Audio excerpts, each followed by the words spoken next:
Quer ver um corte interessante? É isso aqui, ó. Classe trabalhadora vai consumir. Aí você tem o vendedorzinho da esquina. Aí você tem o cara de quem ele compra. Aí você tem o cara de quem ele compra. Aí você tem o cara de quem ele compra. Não é bug do vídeo, eu tô repetindo ele. Aí você tem o cara que compra daquele cara. E você tem o cara que produz. Ah!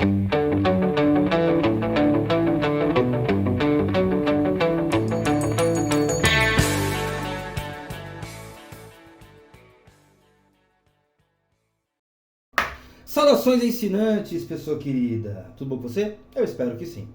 E hoje eu tô aqui só para mostrar para você, né, para apresentar para você desse meu jeito, né, com o meu papel, com a minha caneta, um programa que eu participei com um querido amigo anarcocapitalista, o Touka Ninja, né, que você já deve ter visto aí na capinha do vídeo, né, na capa do vídeo, na thumb, essas coisas aí, né?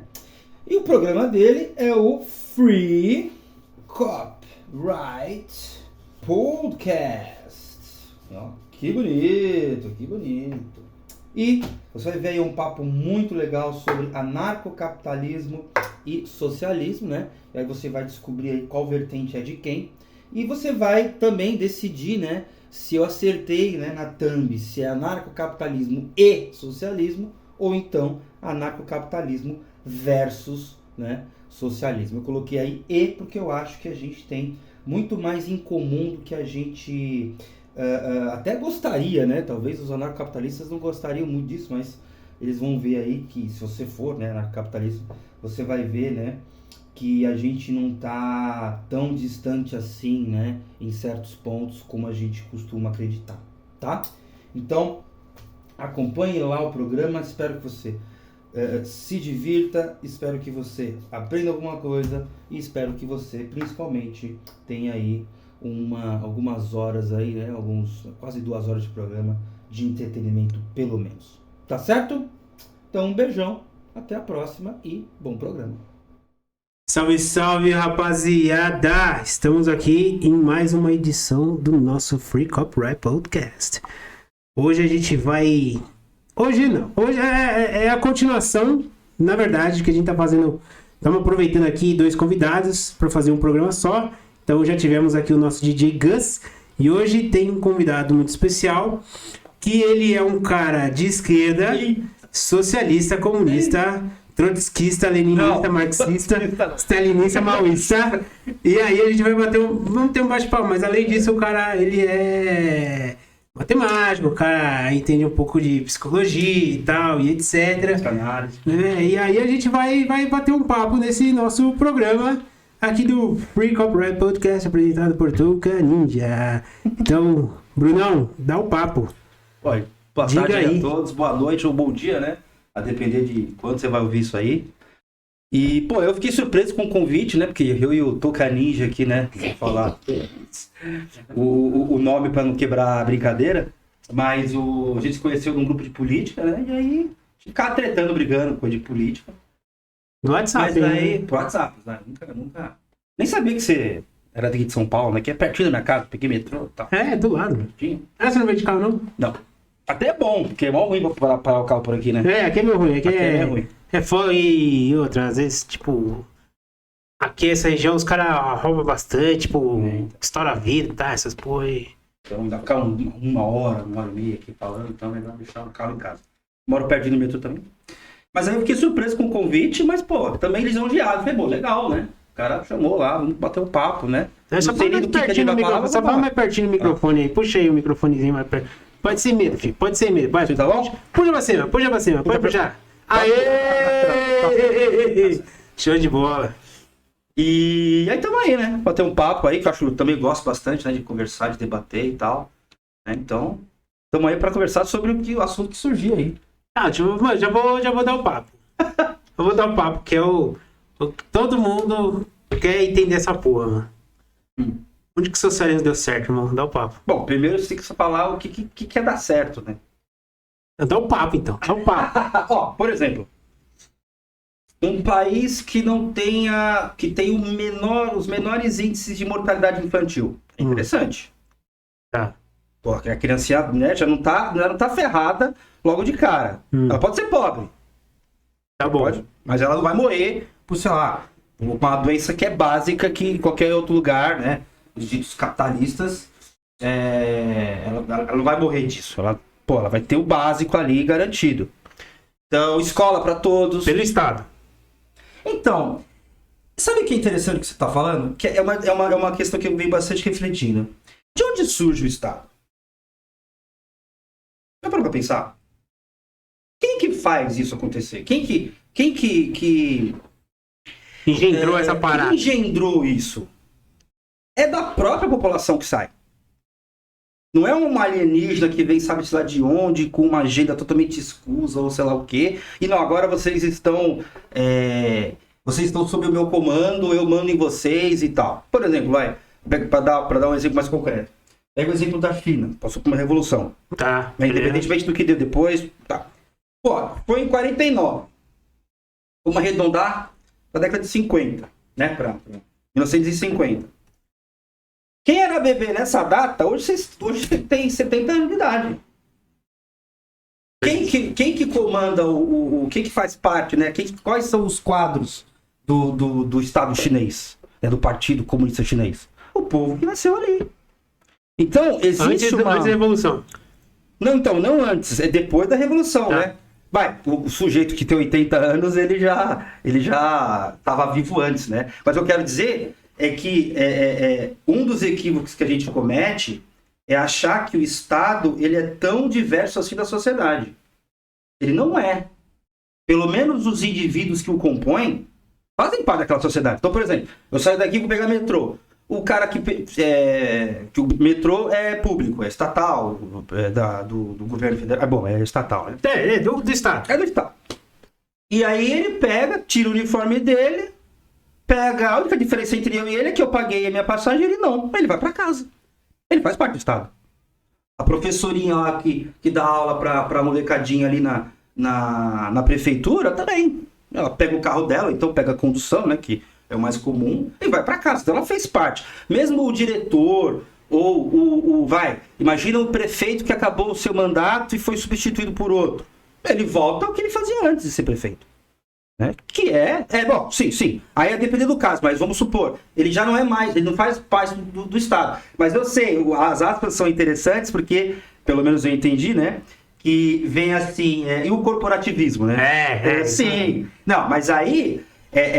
a discussão é interessante porque, mais uma vez, quem que compõe isso? Né? Então, quando você vai estudar a história das nações e tal, você começa a perceber que, em contraste com a monarquia, surge aquele povo, né? Aquele pessoal, que são os burgueses, né? Os famosos burgueses, que vão tendo poder econômico. Aí esse poder econômico, né? Porque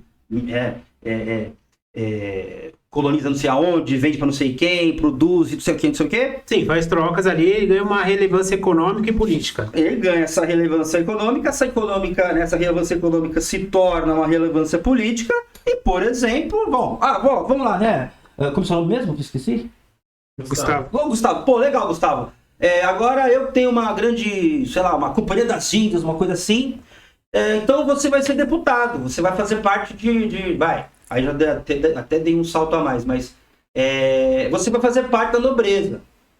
Vai lá, começa a circular nos lugares, porque já me conhecem. Aí você diz a influência da burguesia sobre as pessoas para penetrar na monarquia, que é o status quo da época. Por exemplo, exatamente. Aí você vai tendo essa promiscuidade, né, vamos dizer assim. Então, mas aí, essa promiscuidade, quem define que isso é promíscuo, que isso é errado? Não tô dizendo que é errado. Tá. Não tô dizendo que é errado. A palavra tem uma conotação mais negativa. Mas a ideia é que você vai misturando as coisas, né? Porque já foi assim, né? É interessante notar. Hoje em dia a gente divide uma coisa da outra. A economia é dividida da política. Mas não, naquela época não era. E ainda não é. É o exemplo que você deu, né? Que você comentou, do prefeito que volta ao que era antes, né? O que ele era antes. Sim. Né? Aquela coisa do Temer, né? Quem era o Temer? Ele foi e tal, ele voltou, mas quem ele era, né? Aí você vê aquela aquele jantar lá, onde aquele filho não sei de quem lá, o humorista, fez a brincadeira com o Bolsonaro e tal. Da época da cartinha que o Temer fez pro Bolsonaro. O André... Não é Ribeiro. Eu não lembro o nome dele. André Marinho. Isso. André Marinho. Isso. Que o pai dele, né? Tem conexões e tal. Ele é tipo, se a gente fosse colocar, então, assim, trazer da época da Revolução Francesa pra hoje, o pai do Marinho é o burguês que coloca e se influencia ali no cenário político, na monarquia e tal, e etc. Exatamente. E aí, beleza. Tranquilo. Só que a origem do Estado é compreensível que as pessoas se organizem, formem ali um corpo. Essa organização não é necessariamente Estado. Essa organização, ela não quer necessariamente dizer que existe um corpo apartado da sociedade, que é isso que é hoje, né? Você vai. Mesmo a professorinha, ela fez um curso público. Então, de certa forma, ela é classe trabalhadora, né? Ela pertence a uma elite. Mas aí que tá. Em nome, pelo menos, porque ela tem uma credencial, que ela é funcionária pública. Então tem algumas coisas que o funcionário privado não tem. Sejam vantagens, enfim, é diferente. O tratamento é diferente. Então, é esse o problema. É justamente essa divisão. Porque essa divisão, ela vai, né, tomando ramificações, e a gente vai começando a gente vai vendo cada vez mais distante uma coisa da outra. Só fazer uma pergunta. Você quer lanche, alguma coisa? Não. Você quer? Tranquilo. Aí que você estava explicando. Aquela coisa da divisão, né? Que vai ficando cada vez mais evidente. Que você deu exemplo. O concursado, ele faz um concurso. Na minha visão, ele pertence já a uma elite. Exatamente. Certo? Que não é, porque é o que eu falei. Na prática não é, porque ele pega metrô para ir para casa, mas ele é um funcionário do metrô. Então, teoricamente não. Ele é um funcionário do Estado. Mas eu, que sou um privado, estou no mesmo lugar que ele. Então, você percebe que... E até uma coisa interessante, também é equivocada ou falaciosa, né? Que é uma falácia, né? Porque também é uma palavra que está por aí, todo mundo usa, né? Falácia é uma conclusão equivocada baseada em premissas verdadeiras, né? Então, por exemplo, a mais clássica, né? Uma das mais clássicas. Você sai aqui, agora já está no finalzinho da tarde, né? No comecinho da noite. Mas você sai aqui... E você fala, bom, eu deixei o meu carro parado. Ou então, a sombra daquele prédio tava de um jeito quando eu entrei nesse, né, pra gravar com vocês e tal. Quando eu saí, a sombra mudou. O prédio mudou de lugar? Não. A terra? Sei lá o que é a terra. Mas, o que eu vejo se mexendo? A sombra. O sol. Tá. Né? Então, a falácia é... Alguma coisa que eu falei é mentirosa? Não. Mas a conclusão que o sol que está se mexendo em relação à terra, ela é errada. Quando que eu vou descobrir isso? Quando eu vou fazer o curso de geometria, de astronomia, saber matemática, ter acesso ao telescópio, ter paciência para acompanhar outros astros, aquela coisa toda. Então, aquela coisa toda. Então, a falácia, né? Voltando aqui a divisão horizontal, vamos chamar assim, né? De direita e esquerda. Na verdade, ela deveria ser uma divisão mais horizontal, mais vertical. Que, tem ali os burgueses e embaixo, na coisa da pirâmide, né? O topo da pirâmide e a base da pirâmide. A diferença, ela é vertical, não horizontal. Porque aí fica o cara de esquerda com o cara de direita brigando, mas quem tá no poder continua no poder. Porque os dois estão olhando um pro outro, ao invés de olhar para cima. Então, mas aí, por exemplo... Que é o corporativista, por exemplo. Quando você... O que determina que existe uma divisão, seja horizontal, seja vertical... Qual que é o corte para falar, esse cara aqui ele é burguês, esse cara aqui não é burguês, esse cara aqui ele é monarca, ele é... Qual que é a nota de corte? Porque, por exemplo, sim, hoje um cara que tem influência, eu vou até pegar o exemplo do pai do Marinho aí. O cara ele não é político, o cara é burguês. Sim. Só que existem pessoas que têm muito mais poder aquisitivo que ele, muito mais influência que ele, não só no Brasil, na política brasileira, na política mundial e etc. Sim. Esses caras também não são burgueses? E aí você vai falar, bom, agora, dentro da própria burguesia, existem outros níveis de burguesia. E aí, mas como que você, por exemplo, vamos pegar assim, eu posso me tornar um influenciador, ou qualquer uma pessoa do baixo clero, pode se tornar uma pessoa de influência, não tem poder econômico, nem político.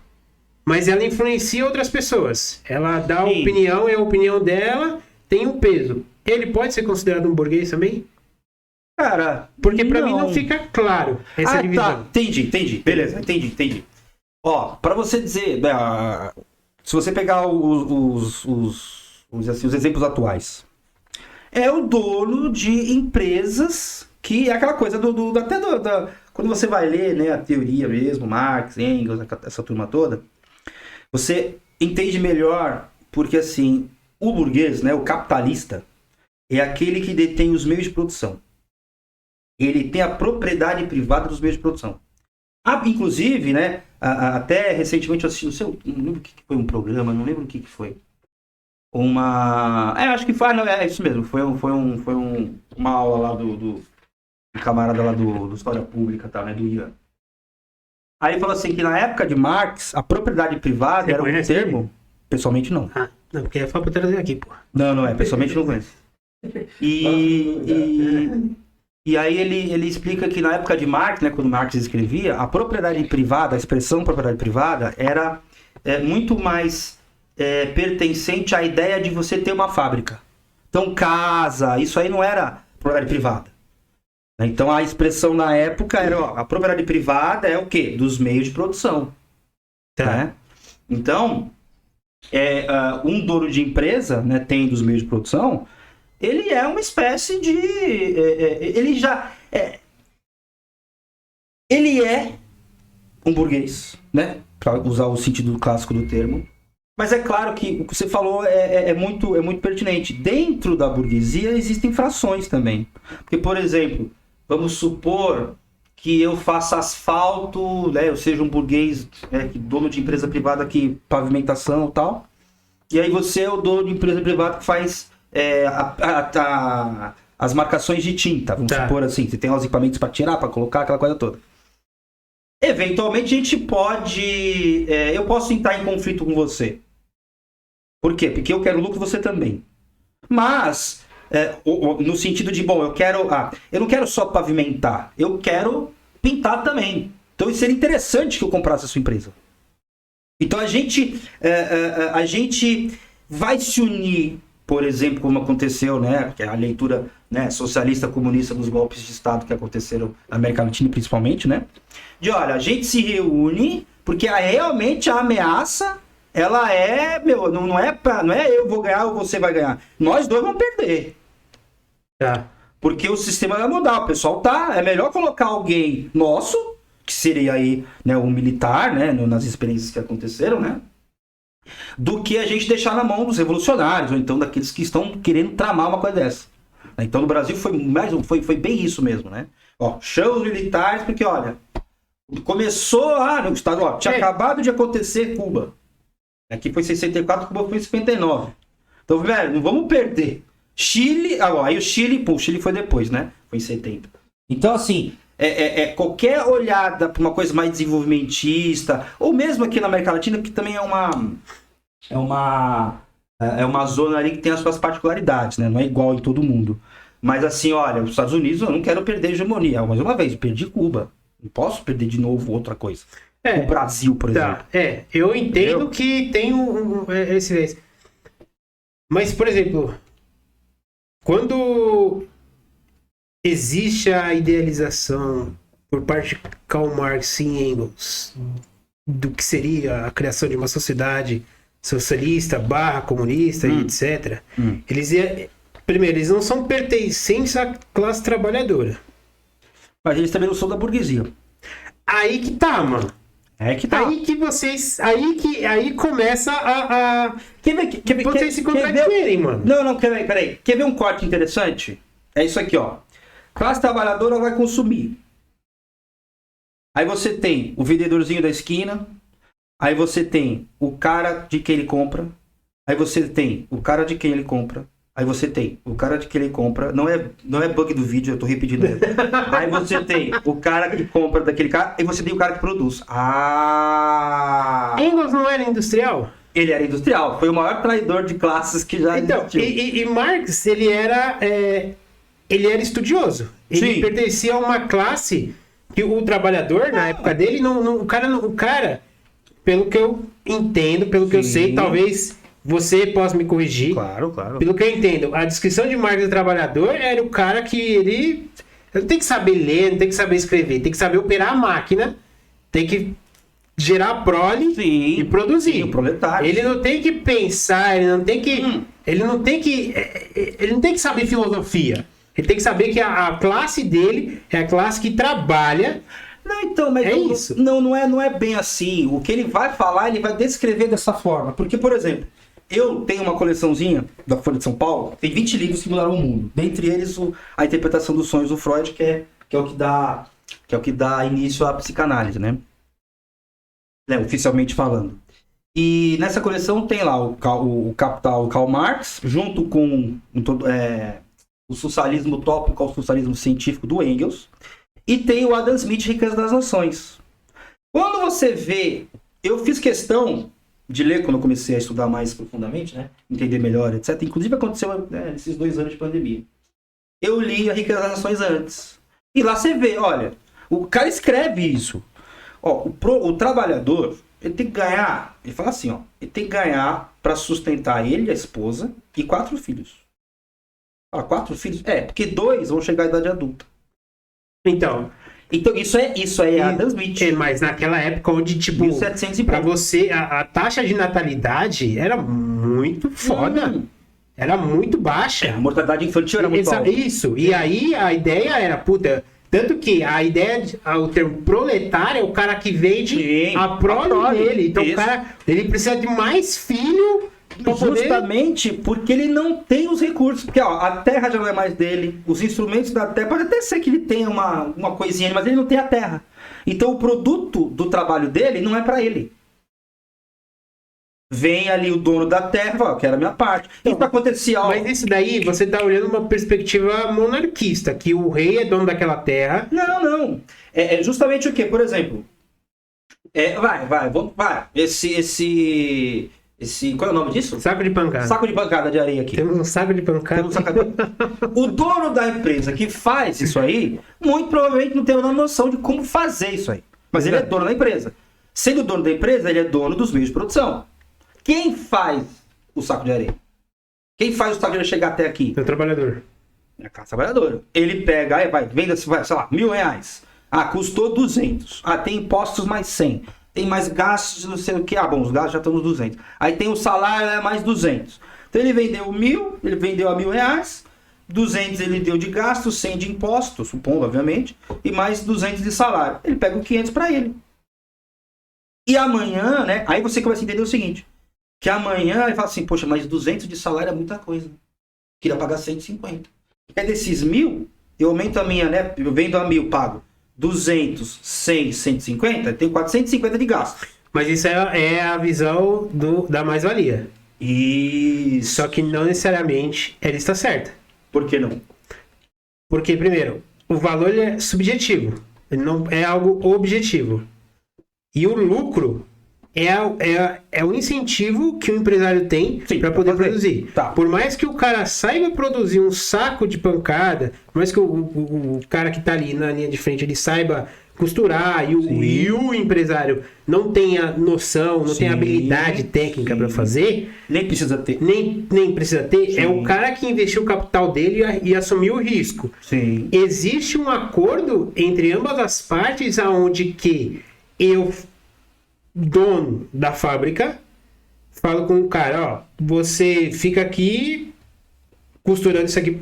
O cara só sabe costurar. Sim, tudo bem. Você costura aqui, o outro vai pintar aqui, o outro vai ensacar aqui, a sua função é costurar. Você vai ganhar por isso, cara, beleza, ok.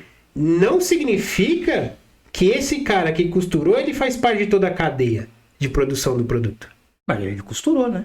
Mas ele conhece, tipo, como que faz pra matéria-prima chegar do ponto A ao ponto tudo B? bem, mas... Não, então, essa é outra característica determinante do capitalismo, é a divisão do trabalho.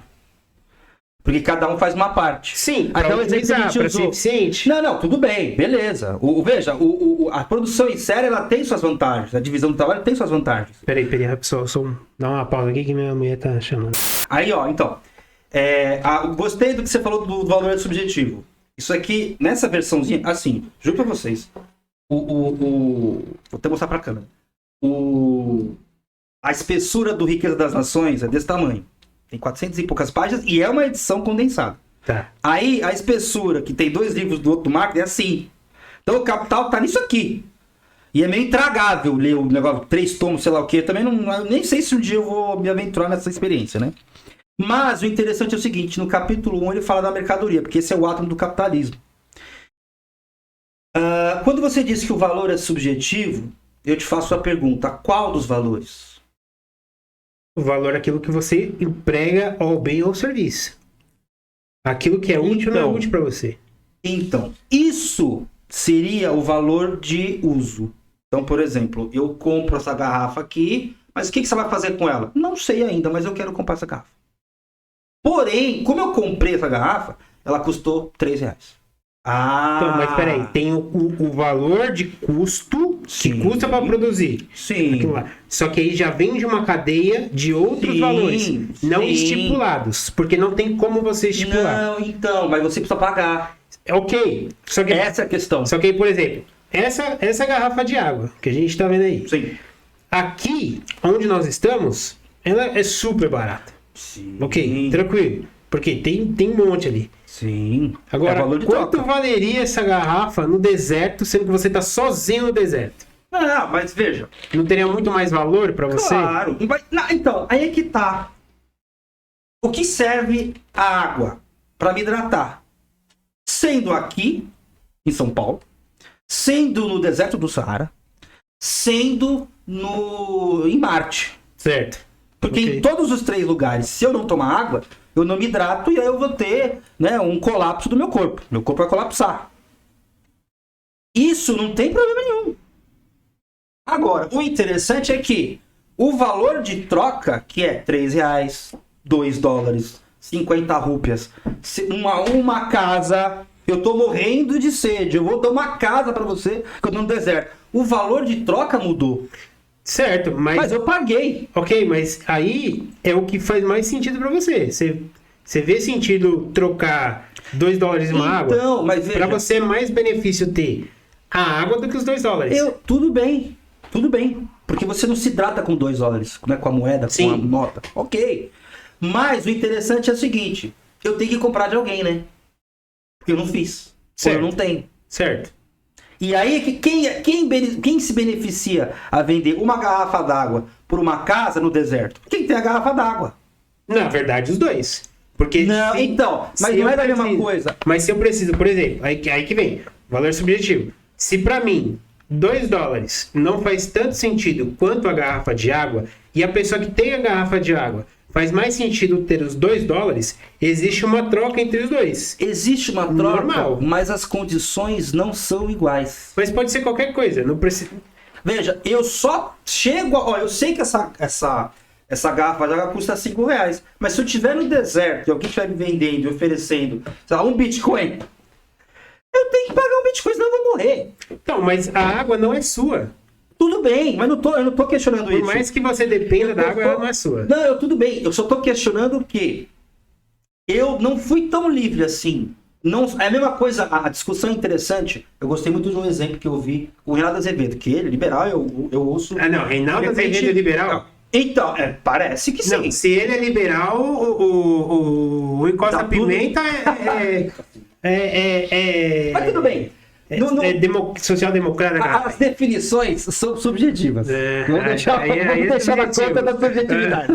Mas eu quero dizer o seguinte: eu ouvi o programa dele e falou um negócio legal. Você acha que um médico e um doente estão em condições iguais de decisão? Eu tô quase morrendo. Faz alguma coisa para me salvar. Então, pior, meu filho tá quase morrendo. Faz alguma coisa para salvar o meu filho. Eu não estou em equilíbrio com o médico. O médico fala assim: olha, eu tenho tratamento A, B e C. O A tem 50% de chance, o B tem 10%, o C tem um experimental, o D que talvez salve, talvez não. Eu não sei, eu não estou em condições igualitárias. Mas não tem como, mano. Não é desigual. Sempre haverá desigualdade. Sabe o que é interessante? Se você ler, eu achei isso sensacional. Tem uma nota de rodapé, que agora eu não vou lembrar o capítulo exato, mas é do livro Da Miséria da Filosofia. De certa forma, o socialismo, que seria a etapa de transição entre o capitalismo e o comunismo, ele, e assim como o comunismo, visa o quê? dar direito às desigualdades. Porque, por exemplo, a igualdade de direito atual entre alguém que ganha R$1.000 por mês e alguém que ganha R$1 milhão por mês, essa igualdade é uma demência. Porque as condições não são iguais. Então, mas aí não tem como haver condição, pelo que eu entendo, tá? Posso estar Claro, errado. claro. Não, estamos conversando de boa aqui. Pelo que eu entendo, Tá ótimo. a papo. proposta... Tem uma arma aqui, outra arma aqui. Ah, eu tô sem arma, eu tô ferrado. Eu não estou em condições igualitárias. Ó, a proposta que tem o socialismo é mudar a sociedade atual, Isso. naquela época onde foi idealizado, mudar a sociedade, revolucionar ela, mudar a sociedade para uma outra sociedade. Isso. Sim. É uma mudança. É uma transição, só que essa Isso. transição não necessariamente ela é voluntária. Sim, com certeza. E tornar a sociedade igualitária implica em eliminar aqueles que são desiguais. Não necessariamente. Vou dar um exemplo. Se todos... Vou pegar um Não, exemplo. não necessariamente, não é assim. Porque, mas eu entendo que a voluntariedade é assim, né? Vamos supor assim, o exemplo da água do deserto. A água é do cara, não é? É. Aí eu, pô, me dá um Bitcoin aí, te dou essa água. Quer saber? Eu não vou dar água pra você não. Nunca gostei, nunca fui com a sua cara, morra de sede. Mas aí isso ocorre em um crime. Aí é errado. Mas aí o cara morreu. Aí o cara vai fazer o quê? Não, tá bom, então tá bom. Sei lá, prendo ele, faço ele comer areia, pego a garrafa e vai embora. Se eu for mais forte. Se eu não for mais forte, eu morri mesmo, me ferrei. Aí é que vem um negócio interessante. Sendo ele detentor da água lá dos meios de produção, tendo ele poder político que se torna poder econômico, ele vai ter poder, vamos supor assim, judicial. Isso aqui é interessante, essa menção. Eu não li o livro ainda, eu confesso. Mas na República de Platão, Trasímaco define a justiça como sendo a vantagem do mais forte. Então é justo que alguém tenha vantagem sobre outras pessoas. Mas aí... Nesse sentido, não tô falando que talvez tá certo. Não, beleza. Mas ele narra, né? Eu acho interessante essa citação, porque ele narra o que ele vê. Hoje a gente tem isso. A gente percebe em vários exemplos desse tipo de coisa. Quem tem poder econômico, que se torna poder político, etc., tem muito mais vantagens de quem não tem. Em relação a quem não tem. Esse poder econômico e político, pelo que eu entendo, que eu vejo acontecer ele só se dá graças à capacidade de alguém ter o interesse em agredir os outros. Sim. Porque não adianta, você pode ser a pessoa mais rica do mundo. Sim. E até o Olavo falava isso, que dinheiro é uma coisa, poder político é totalmente diferente. Poder político é você poder convencer as pessoas a fazer aquilo que elas querem. A fazer aquilo que você quer, desculpa. Sim. Você vai pegar a massa, agora vocês vão fazer isso. Só que se as pessoas não tiverem interessadas em fazer a sua vontade, não importa o seu poder econômico ou aquilo que você acha que tem de poder de político. Nunca vai acontecer nada contra ninguém se ninguém tomar iniciativa física de ir lá e agredir a pessoa. Bom, Isso nunca vai acontecer. Por exemplo, você nunca vai conseguir me prender só pelo fato de você ter dinheiro se alguém não vier aqui me prender. Se não acreditar em você, falar, eu acredito no que ele fala, eu acredito que ele está certo. Isso. Por mais que eu não tenha, por mais que a pessoa pode ter qualquer justificativa, não estamos entrando no mérito da justificativa, mas o fato da pessoa ela sai do ponto A ao ponto B e cumpre aquilo que você faz. Enquanto não houver isso, Tem que ter uma ameaça aí que vai ser coercitiva. tem que ter a coerção. E quem tem o poder de fazer isso hoje em dia? O Estado. O Estado. Mas é certo? Não, então. É essa a questão, não é, né? ético e moral fazer. Não é. Só que Não é. se você faz a ideia, pegar aqui o socialismo, é a mudança da sociedade atual para uma nova, Você está falando, ó, vamos pegar essa sociedade que não se encaixa nos padrões, que é aquilo que julgamos ser os certos, Então, que foram idealizadas, e vamos fazer o seguinte, quem não fizer, quem não se enquadrar, iremos remover. Sim, tá. E aí, para você fazer isso, você tem a força política, Sim. que são as pessoas que são convencidas pela ideia e que elas vão agir de forma ética, antiética e moral e agredir outras pessoas. É que, veja, Não, assim, Não, eu entendo o que você tá dizendo. estamos especulando. Não, claro. Mas é interessante esse tipo de discussão, porque aí é onde a gente começa... Veja, eu sempre gostei de conversar, debater e tal. E é interessante, né? O anarcocapitalismo, ele é interessante da parte da anarquia. Por quê? Porque fala assim, ó, não precisa ter, até me cuide se eu estiver errado. Ó, não precisa ter chefe, não, é todo mundo, trocas voluntárias, é todo mundo assim, pessoas passivas. Não, A gente aí- não vai se matar e tal. Anarquia, ela não é a ausência de hierarquia Ausência de poder. e de ordem. De poder coercitivo.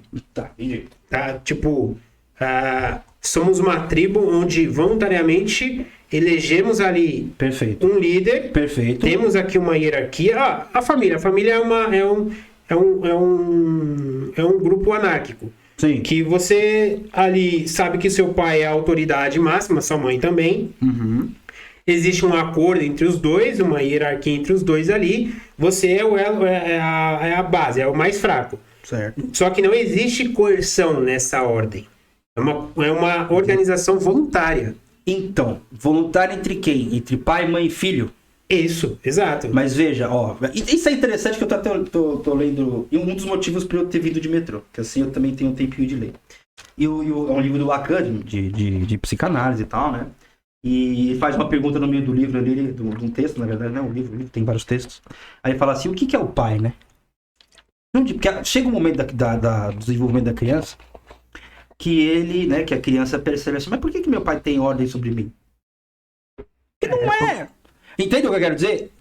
Não é quando você coloca em termos de um acordo voluntário, parece que as três partes se reuniram numa mesa como estamos aqui e vão, beleza, você é o pai, você é o filho, eu sou a mãe, ou então você é o filho, beleza, fechou.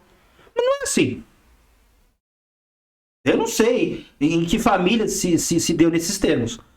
Você vai lá, às vezes a família se dá nos termos mais complicados possíveis, mais adversos. Mas é uma ordem, uma organização natural. Ela Não acontece então, naturalmente.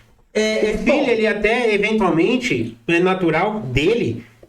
Todo mundo já foi adolescente. Todo mundo já teve vontade. Sim. Foda-se aqui, eu vou... Tá, justamente porque não é voluntário. Então, só que... Chega uma hora que se torna coercitivo. Mas coercitivo é o ponto... Qual o sentido? Vou colocar. Qual o coercitivo que eu conheço, que eu entendo de ser coercitivo é você ser impedido à força e à violência de fazer alguma coisa. Sim, Obrigado. isso na família acontece Obrigado. sempre. Não estou dizendo que a instituição família seja perfeita. Não existe família perfeita. Existe sim o pai autoritário, existe sim a mãe que é doente, existe o filho que é problemático, existe isso. Sim. Mas vamos colocar aqui em condições de temperatura e pressão normais. Certo. Né? O pai é normal, a mãe é normal e o filho é normal. Não existe porrada. Aí, por exemplo, até a Ayn Rand fala isso, ela descreve isso no livro dela, que acho que é a Revolta de Atlas, que o filho, ele pede emancipação porque ele não se enxerga mais naquela família, e a família, não, a gente quer você aqui, mas ele não vê, e ele é novo, ele quer correr o mundo. Quando isso acontece em uma família, por exemplo, o pai e a mãe, eles têm um poder sobre o filho. Mas esse poder se limita ao respeito que o filho tem pelos pais. Só que vai chegar uma hora que o filho vai falar, mãe, pai, não tô gostando disso aqui, eu quero mudar, quero que as coisas sejam diferentes. Aí o pai e a mãe vai falar, beleza. Para isso acontecer, então, algumas responsabilidades, algumas mudanças devem acontecer, você tem que assumir algumas responsabilidades. Aí o filho pode falar, ou ele baixa a cabeça e aceita essas novas condições, ou ele pega e pula fora. Sim. E isso eu entendo que não seja coercitivo. Coercitivo é o pai falar assim, você vai fazer medicina, não interessa o que você gosta, você vai fazer, senão, sei lá, te enfia a porrada. Sim. Tem um ótimo filme sobre isso, que é A Sociedade dos Poetas Mortos. Não sei se você já assistiu. Não. Assista esse filme. Uma parte de coerção, eu tenho um filho pequeno. E? É muito foda, porque, tipo, um pai que bate na criança ou que não bate, ele pode chegar e falar pra criança, não pula. E mesmo o cara que bateu e o que o pai falou que não iria bater, a criança pode querer experimentar pular. Do mesmo jeito. Sim. Eu acho que não tem essa coerção porque, tipo, a criança, até uma certa idade, ela não tem essa noção. Discernimento. A criança não tem... Ela não tem esse discernimento Sim, ela de tá sendo chegar construída. e falar que o que o pai tá falando é que é muito foda, porque, tipo, por mais que eu fale que é certo ou errado pro meu filho, ele vai me ensinar muitas coisas, tá ligado? Porque eu tenho essa interação com ele, eu não ajo de uma forma autoritária falando que eu digo é o certo ou é o errado. Mas, claro que pode acontecer o contrário, mas você vai ter exemplos na sociedade hoje que você vai querer martelar o seu filho para ele não ser uma coisa até os 18 anos. Mas só que ele Só de vai ser raiva ele se porque torna. não só por raiva, porque por exemplo. ele é isso. rebeldia. também. Rebeldia. Também. Ele é isso. Então, Também. tipo, a coerção não existe porque se você nasce de um jeito, você não vai conseguir falar, a mesma coisa, se você fala, eu sou canhoto, ele nasceu canhoto. Não adianta o pai querer fazer ele chutar com a perna direita a vida inteira, porque ele sempre vai ser canhoto, porque ele é canhoto. Mas aí é a condição natural do cara. Então, pode ser. Não, é que assim, esse negócio de natureza humana também é complicado. Porque, por exemplo, mas antes até de eu entrar nessa seara, né? Vou até lembrar da. Oi? Cortei, talvez. Não. Inclusive, sempre não dá pra pôr aqui pra ele aparecer, que vai aparecer uma voz que não. É que não tava programado pra ele vir, né? Não, não tava programado Pra ele esse ficar. programa. Ele ficar. Entendi. Ele participar do programa ativamente. Não, mas aí eu volto ao começo lá do programa, né? Que de onde veio o Estado, né? Sim. Né? Que lá, Revolução, usei o exemplo da China, né? Que 1950, então quem nasceu naquela data hoje tem 70 anos. Então os quadros vão mudando e só mudam porque as pessoas chinesas se interessam em participar do Estado. Acontece a mesma coisa com o pai, porque o pai um dia foi filho. E aí? E uma das coisas mais interessantes, né? A coisa mais importante que a psicanálise trouxe é justamente, olha, que tem um lado da sua mente que você não controla, mas que você nem sabe que tá lá, mas que isso aí tem efeitos práticos na sua vida, que é o inconsciente. Então, você às vezes, isso aí em clínica acontece direto, né? De repente a pessoa falando, né, sobre... A pessoa, é interessante assim, né, porque a pessoa vai com um toque, lá que nem o filme que a gente comentou em off, né, e de repente ela tá falando da infância, voltou pra mãe, voltou pro pai, pro irmãozinho, quando surgiu o irmãozinho, aquela coisa toda. E é muito interessante que às vezes a pessoa que tem filhos tá ali na clínica, né, e ela fala, caraca, eu tô fazendo com meu filho o que minha mãe fez comigo. E aí? Né? E aí uma outra pergunta, que até foi a primeira pergunta que você fez, né? Que tipo de país, né? Em que país o socialismo deu certo? Mas o que é dar certo? Né? Isso aqui é uma família normal, mas o que é uma família normal? Então são essas problematizações que são derivadas da porosidade da realidade. Então talvez não seria interessante mudar o termo, dar... Qual país socialista deu certo? Isso é uma coisa que eu venho pensando. Claro, Mas claro. mudar é essa ideia de o que deu certo para o que é mais eficiente. Bom, pode ser, mas aí depende, né? O que é ser eficiente? É o que eu digo, é o que eu disse. É interessante que a mortalidade infantil de um certo país seja 0? Ou pelo menos, né? Bom, 0 nunca é porque pode acontecer alguma coisa. Não, digo, pode acontecer uma coisa natural, vai. Pô, deu algum problema no parto, faleceu. Alguma coisa aconteceu, porque existe o fator aleatório, né? Tá. Mas não é interessante que essa criança tenha aí, que esteja cercada do máximo possível dessas coisas que a gente já conhece, essas doenças, cólera. Bom, cólera já está bastante... doença normal que Mas aquelas doenças que antes eram uma catástrofe, que hoje são bastante controladas. Não é interessante que cada criança tenha isso? Eu acho bastante plausível. Então, mas aí eu enxergo como você poderia, qual que são as bases que vão definir o que seria eficiente. Seria a organização familiar, você ter uma estrutura familiar, porque se você parar... Que não é tão natural assim. A gente vai chegar lá. Certo. Você tem o ser humano, o instinto de sobrevivência do ser humano, ele é feito para procriar, sobreviver. Sim. Beleza. Então, você ter ali a base familiar, que quanto mais em grupo você tiver, melhor. Porque você pode gerar mais recursos, tem mais pessoas para caçar, tem mais pessoas para coletar. Vai beleza? acontecer o excedente. É isso, quando o ser humano passa de caçador para coletor. Sim, sim. Beleza, aí você... sedentariza, né? Isso, se sedentariza. Então, você tem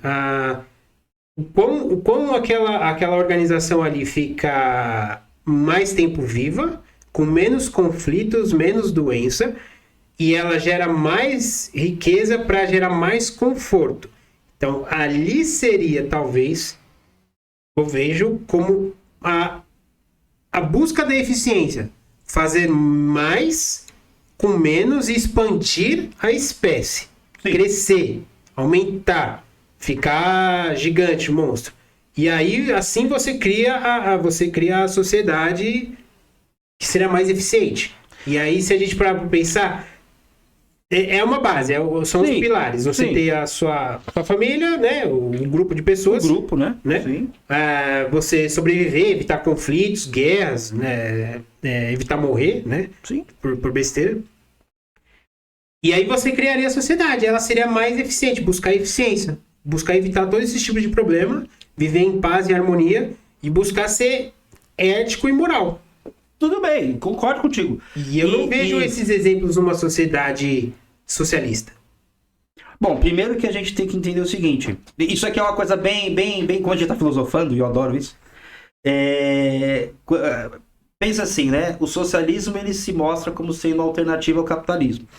Independentemente do que você entenda como capitalismo e o que você entenda como socialismo. Pelo menos isso a gente tem que, né, estar aí... Alinhados. Muito bem colocado.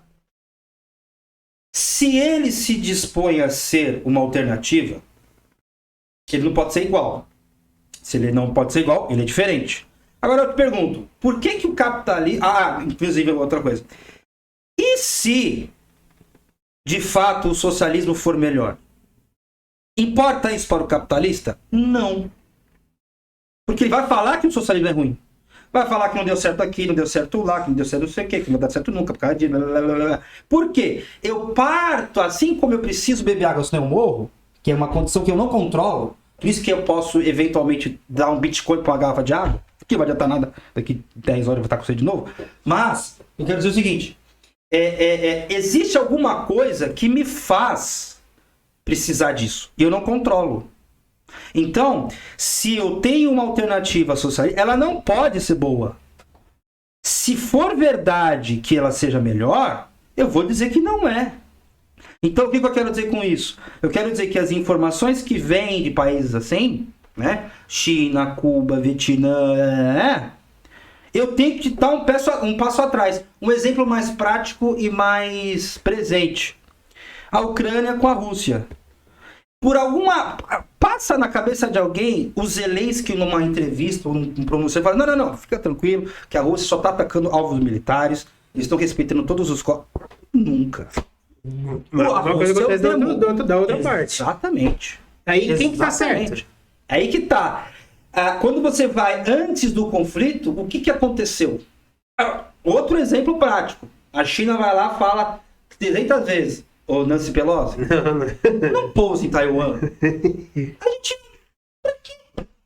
tá pousando na Havaí? A gente tá fazendo uma mala? Não. Deixa quietinho. Ninguém tá. Mas aí...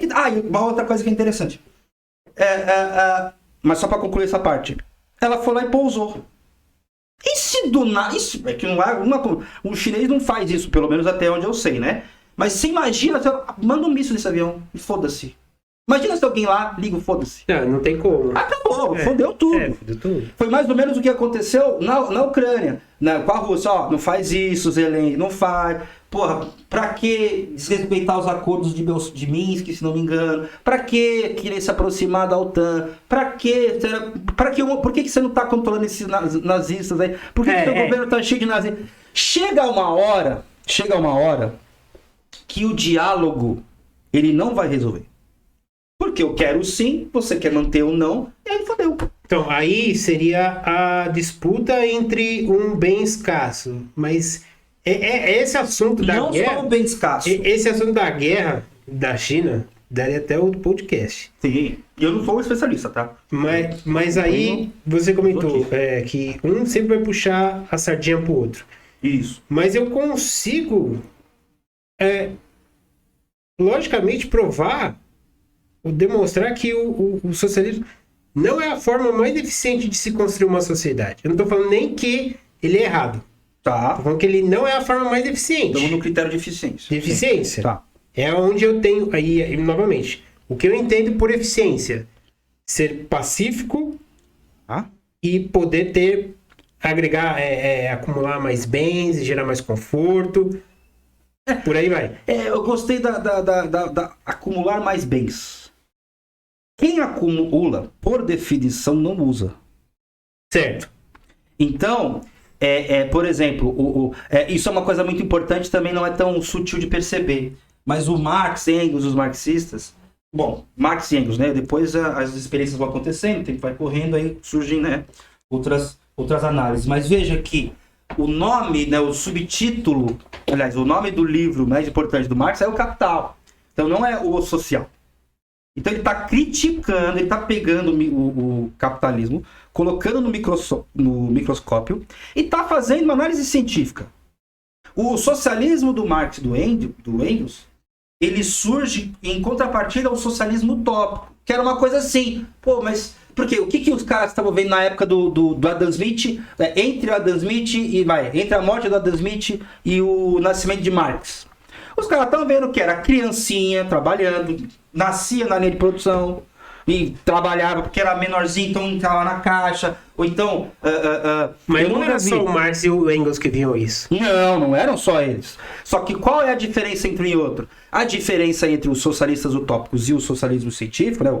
O socialismo utópico e o científico, é que o utópico fala assim, bom, vamos apostar nisso aí. Não vamos apostar que isso não é bom, porque assim... O ser humano, ele é essencialmente inclinado a fazer besteira e é essencialmente inclinado a fazer coisa boa. E veja, para que uma sociedade comece a se estabelecer, a parte ruim, ela acontece muito menos. Né? Por exemplo, eu estava até assistindo ontem de manhã não, no início da tarde, um documentário daquele de National Geographic, né? A vida secreta não sei de quem. E aí eram uns macacos da Etiópia. E você vê que os macaquinhos lá, eles acordam, moram lá na montanha, na montanha mesmo, né? No meio de mato lá e tal. Aí eles acordam, cada um limpa o outro, aí vão pastar. E literalmente isso, porque eles ficam lá pegando comida, ficam comendo o dia inteiro, depois eles voltam, né? Quando o sol começa a baixar, eles voltam para dormir. E essa coisa de escassez, ela só vai acontecer de vez em quando, mas... Para que uma sociedade comece a florescer, para que aquele número de macacos aumente, tem que ter abundância. Então você já começa a entender que, peraí, o que causa a escassez? É interessante parar para pensar nisso. Né? Aí você tem lá, acontece alguma coisa aqui, os macacos não estão nem sabendo disso. Aquela montanha é um vulcão, de repente entra uma pessoa, morre todo mundo. Pode acontecer. Okay. Mas até aí, você floresceu muito. Tem, mais uma vez, né? O aleatório, as condições materiais, elas determinam bastante o que a gente vai fazer e como a gente vai fazer. Então, essa ideia da escassez... O que eu tava falando? Eu tô falando disso aqui, eu fui para macacos. Antes de eu começar a ficar enrolando... Voltamos ao vivo? Voltamos ao vivo gravado. Ao vivo gravado? Ao vivo agora, estamos gravando. Então, aí eu tava falando do socialismo utópico com o científico, né? Que o científico é do Marx e do Engels. O socialismo utópico, ele vai olhar essas coisas e falar assim, poxa vida, mas essa molecadinha aí, né, pô, é criança, né? Eu tenho filho e tal, pô. Submeter uma criança a esse tipo de trabalho, que muitas vezes é pior do que os adultos, porque, né, o corpinho da criança tem menos resistência, é horrível. Então começa a se ter um movimento ali, né, de teóricos e tudo mais, que vão olhar por esse ângulo, veja, moral, né, ó, isso é horrível. Mas aí, o cara que tá lá, na época, que o cara tava nas fábricas lá, mandava o seu filho trabalhar, ele via que a vida do campo também não era fácil. E que aquela vida ali da capital, apesar de ser ruim, era mais vantajoso Ok, para ele tá. do que morrer esperando a safra, a colheita dele não dar certo. Mas é justamente... Não, sim. Eu entendo. Então, também não é bem assim, mas eu entendo o exemplo. Mas o interessante é o seguinte, é a mesma questão da água lá do deserto. Eu crio o deserto na sociedade. E o que vai criar esse deserto, né? Justamente porque alguém já é dono. Aí eu falo assim, ó, se alguém é dono e produz essa água, o único jeito que eu tenho para conquistar essa água é comprar dele. Sim. E para comprar dele eu preciso de dinheiro. Certo. E para ter dinheiro eu preciso trabalhar para alguém. Na verdade, o dinheiro, ele é uma ferramenta. Sim. Para facilitar a troca entre Então, nós. Quando você... Aí, um outro livro que é muito legal, que é do Engels, não é do Marx, que é a origem da família, da propriedade privada e do Estado. Porque, veja, comunistas e anarquistas são primos. Eles não querem Estado. Só que existe ali... aí você pode falar melhor que eu, né? Existe ali um lado do anarquismo que fala assim, olha, eu não quero nada coercitivo. Não pode ser coercitivo. Não é que não tenha hierarquia, tem organização, mas não pode fazer mal ao outro. Beleza, legal. O comunismo, ele vai dizer assim, olha, o Estado, independentemente se ele faz mal ou bem, ele é um divisor da sociedade. Ele é um mantenedor ele sempre foi assim, né? Nas experiências, nos estudos antropológicos, historiográficos, sempre existiu uma classe dominante e uma classe dominada. Da classe dominante surge um aparato que vai manter elas dominando. E a outra é o gato que quer entrar. O Schopenhauer? O Schopenhauer. É o Schopenhauer. Schopenhauer é um ótimo nome, inclusive, para estudar. Mas não tão cedo, viu? Não, tá louco. O cara, né, sério, é muito pessimista. pesado pra caralho. Essa casta, né, essa classe vai criar um aparato com outras pessoas, né, obviamente, que vai coagir o outro. É o que o Bastiat fala, que é a porra que ele fala no livro da lei lá, que a lei nada mais é que o Estado, a força sendo judicializada. Você vai ter lá o Estado que vai, sei lá, eu vou escrever aqui no papel dizendo que eu posso chegar e tomar a sua casa, entendeu? Então ele ir lá e falar, puta, judicializei aqui o uso da força. Mas, mesmo assim... Não, cuidado com esses mesmo assim. Quando a gente vai fazer uma análise científica, até agora puxando o sardinha para matemática, né? Você tem lá uma equaçãozinha boba, né? X mais 3 igual a 5. Você fala a continha, inclusive não tem nada de passar o 3 negativo, não. Você tira 3 de um lado, você tira 3 do outro. Aí você encontra x igual a 2. 2 mais 3 é igual a 5. Poxa, mas eu gostaria que fosse 3. Mas 3 mais 3 não dá 5. Então, quando a gente chega, né? Por isso que é perigoso a gente fazer uma análise, vai para aproveitar o tema, né? Mais utópica. Poxa, mas mesmo assim, não tem mesmo assim, é 2. A análise científica, né? Do Marx, do Engels, etc. Vai falar assim, olha, o problema está na mercadoria.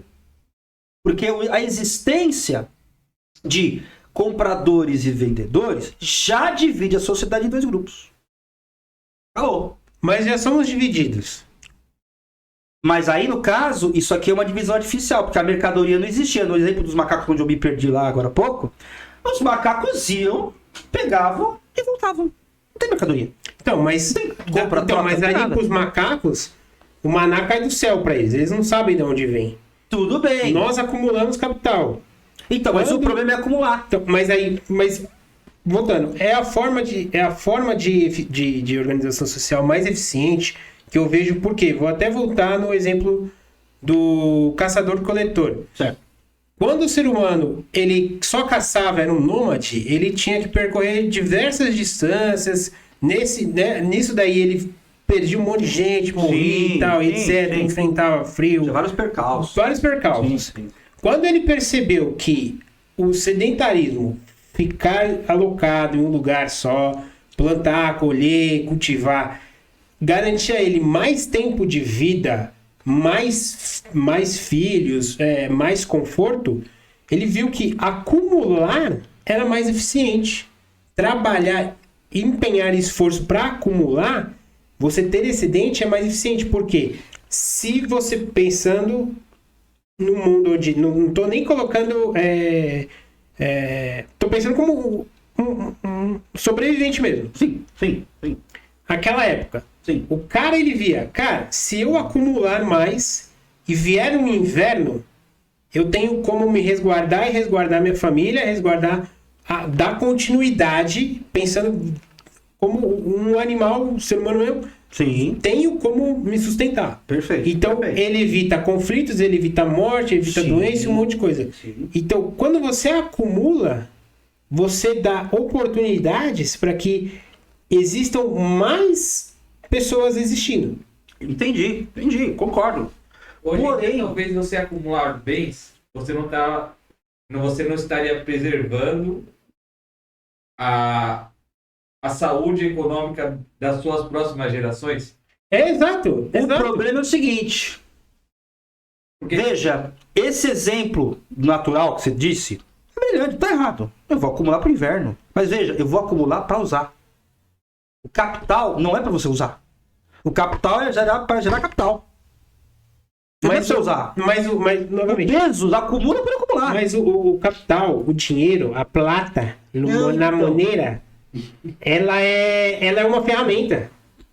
É uma ferramenta que surge por causa de um excedente que vai ser comercializado, trocado no mercado. Só que ela é a tradução de uma riqueza que foi gerada. Por exemplo, pra gente poder... Não Mas necessariamente. tem que ser, porque não adianta nada. Você pode ter um monte de papel moeda e aquilo ali não vale tudo nada. bem, entendeu? não, tudo bem. Então bem, ela é tudo a bem. tradução. Por Mas exemplo, isso aí é a moeda. Isso aí que você está falando é mais a moeda do que o dinheiro.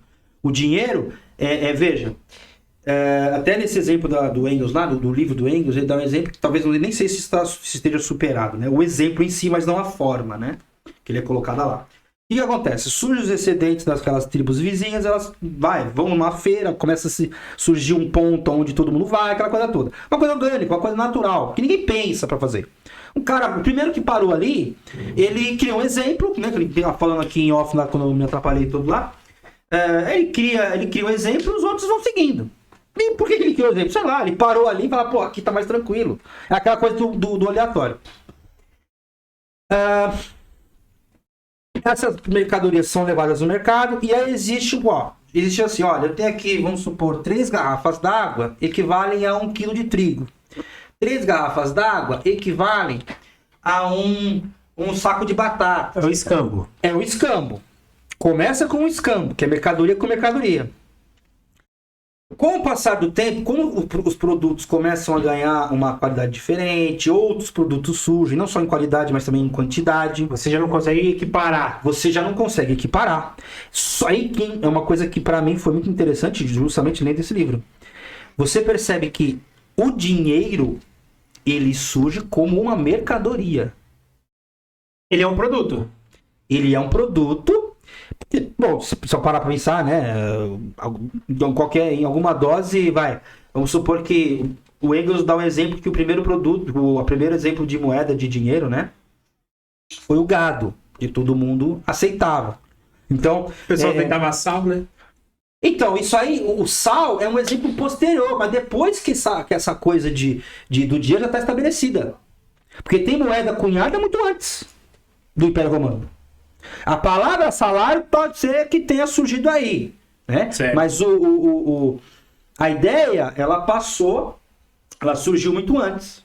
Na Frígia já tinha. Até onde eu sei, acho que o primeiro exemplo, né? De fossa, Foi aquela o coisa rei Dário toda. lá que inventou Como? essa... Rei Dário? Rei Dário? Dário, sei Esse é lá. da peste, não é? É, que cunhou a moeda e começou a trocar. Enfim, mas é interessante que a ideia de moeda cunhada já mostra que, olha, você pode até, por exemplo, até um exemplo que não sei se eu entendi correto, mas eu gostei do exemplo, mas vamos supor que só uma metáfora, né? Quando você cunha a moeda com a sua cara, aquilo ganha aquilo valor. ali tem um valor. Não, então, já tinha valor, mas enfim, ganha um valor, tal, e ganha uma importância. A palavra acho que é mais correta é essa. E aí, assim, ó, chega uma hora e fala assim, bom, quem que tem moeda? Ah, nosso império aqui e vários outros. Bom, então se você usar meu dinheiro, agora quem manda em você sou eu. E se você não gostar, eu encho você de porrada, Dai a César o que é de César. por exemplo. Por quê? Se você parar pra pensar, voltando ao exemplo presente e recente. Rússia, Ucrânia, né? Ah, nossa senhora, que absurdo, não sei o que, sanciona a Rússia. Agora vou bloquear. Vai bloquear? Tá bom. O Putin chega lá e fala assim, olha, vocês imprimem euro, vocês imprimem dólar, vocês imprimem o que vocês quiserem, vocês não imprimem gás. Pra comprar gás comigo, é em rubla, qual a moeda? Rublo, né? Na verdade, acho que ele tava vendendo... É mais ou menos isso, né? Mas aí acho que ele tava vendendo em dólar. Mas então, olha só que interessante. Ele não parou de vender. Não, sim. Porque se ele parar... Mas o interessante é o seguinte. As transações internacionais são feitas em dólar. A hora que os Estados Unidos querem desligar os computadores e tirar o cara do SWIFT, ele tira. Não, sim, eu Aí- concordo com isso. Eu acho horrível também. Pois é, mas essa é a merda. Mas eu acho é horrível existe também dinheiro. quando existe um banco central. Não, então, mas o Banco Central porque, por exemplo, o comunismo, a transição socialista para o comunismo é acabar com o dinheiro. Então, mas aí... Só que o dinheiro estatal. O dinheiro emitido pelo Estado. Bom, tudo bem, mas começou pequeno. Acho até sei onde você vai Porque não tem vai como. chegar. Porque não tem maneira mais eficiente hoje de você traduzir o quanto isso vale pra mim e pra você do que o dinheiro. Porque é a forma mais fácil, mais Não. ágil. Mas não é. Veja, por exemplo, como eu penso, agora sem falar de comunismo, como eu penso. Se chega um momento. Porque o problema é justamente você chegar no momento onde alguém está no deserto e essa pessoa não tem como sobreviver sem essa relação de troca. Mas não é a relação de troca entre as pessoas, ela não é ditada obrigatoriamente por um padrão. Tá. Por exemplo, você pode se relacionar, trocar, fazer trocas voluntárias com qualquer pessoa, desde que ela aceite os termos envolvidos. Não, mas aí que tá, cara. Mas a depender dos termos, você colocou ela uma arapuca. Por exemplo, você tava no deserto. O exemplo é ótimo. Eu tenho a garrafa de água. O que você tem aí? Tem quantos bitcoins? Tá tudo.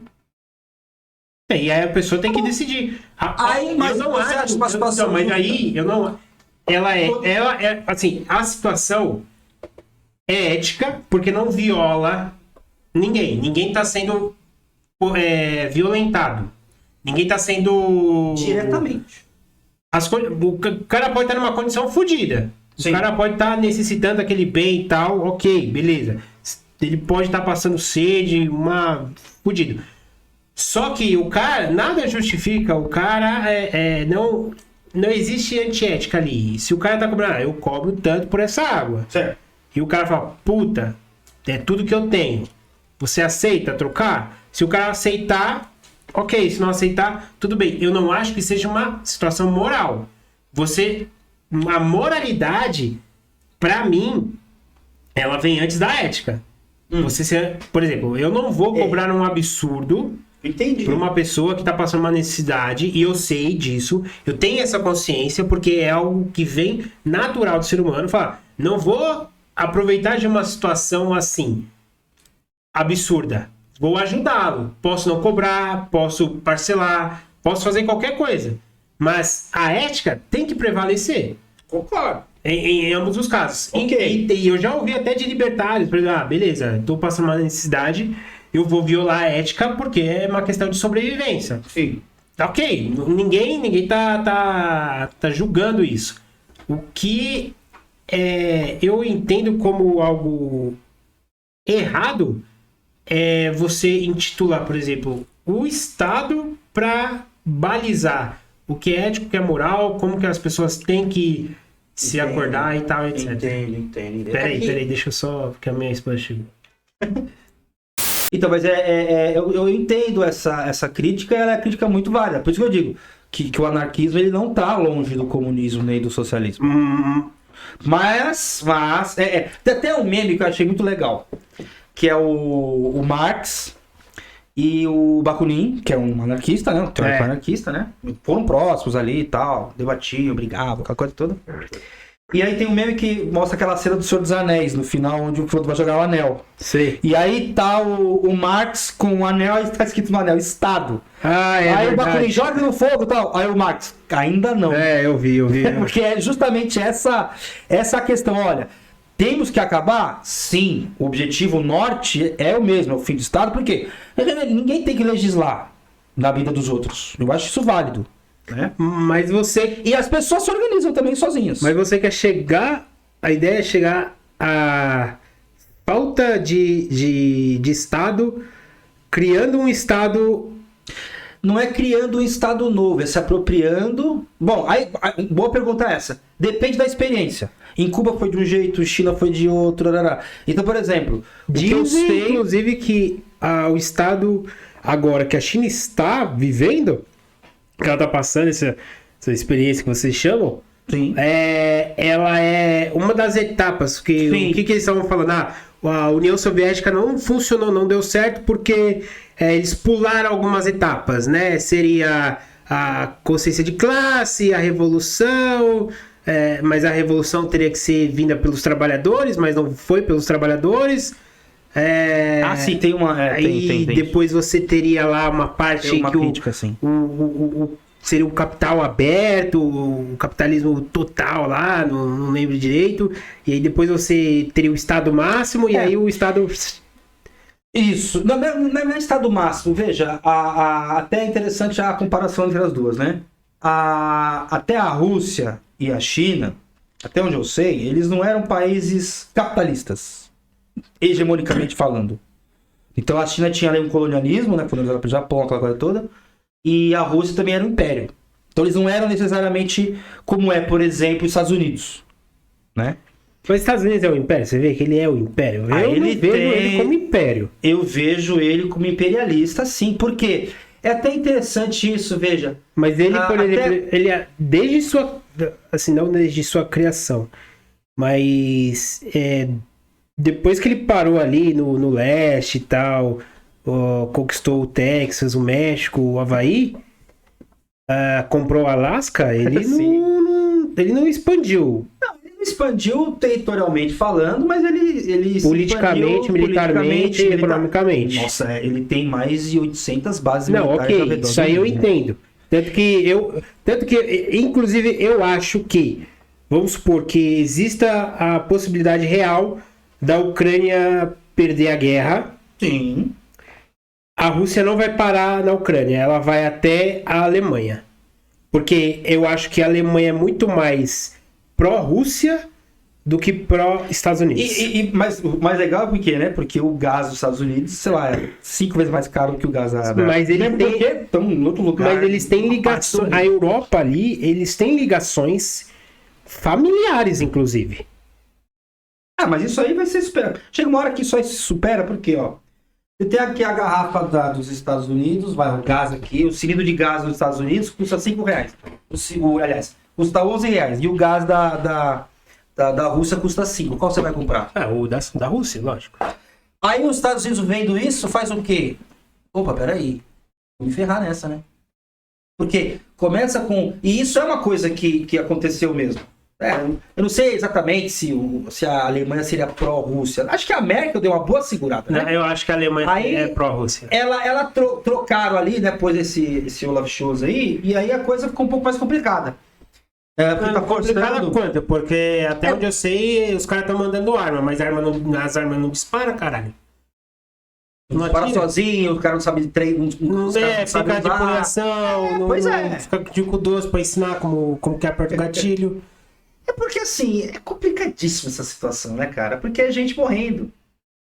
É justamente, por exemplo, Primeira Guerra Mundial. A Primeira Guerra Mundial foi um conflito capitalista. Na partilha da África, as potências europeias deixaram de lado a potência alemã. Ela falou, isso vai ficar assim, não. Aí Hitler fez o quê? Subiu ao poder, aquela coisa democraticamente falando. Aí inclusive isso. Aí ele foi lá, bom, agora quem manda sou eu. Aí ele foi anexando um território que perdeu não sei quando, outro território que perdeu não sei quando. Chegou aí, opa, peraí. A Inglaterra falou, agora não dá mais. Agora é pau. Mas aí é porque deu a Inglaterra ela se sentiu isolada ali, que ela era o próximo alvo. Não, assim, tudo bem, eu nem duvido disso. E os alemães, eles meio que... Os americanos, eles mais entraram nessa guerra, eu vejo, por duas coisas.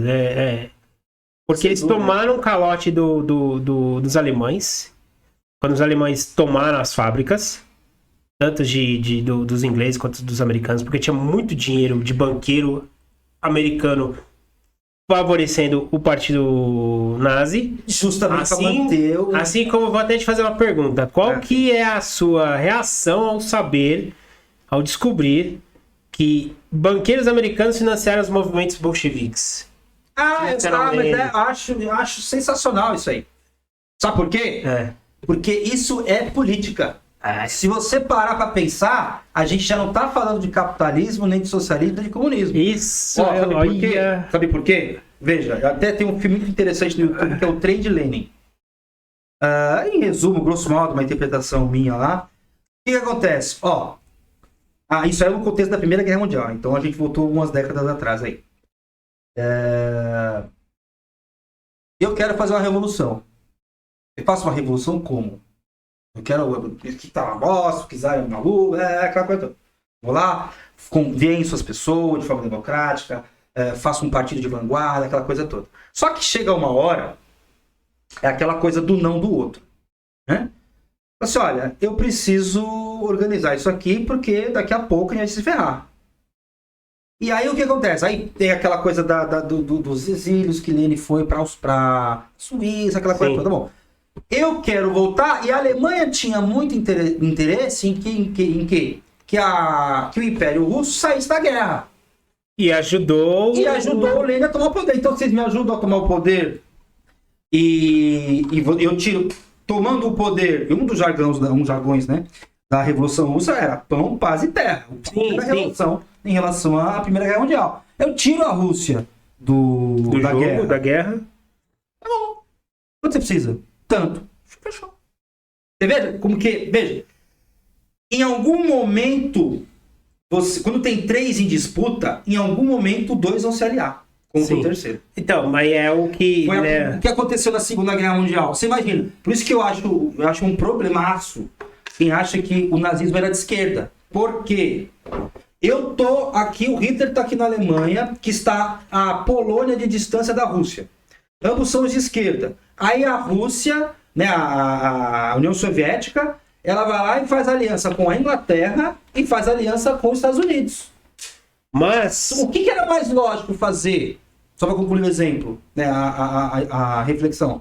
Eu me alio com você, a gente já estava acontecendo o que estava acontecendo. Em algum momento aconteceu lá o pacto Molotov-Ribbentrop.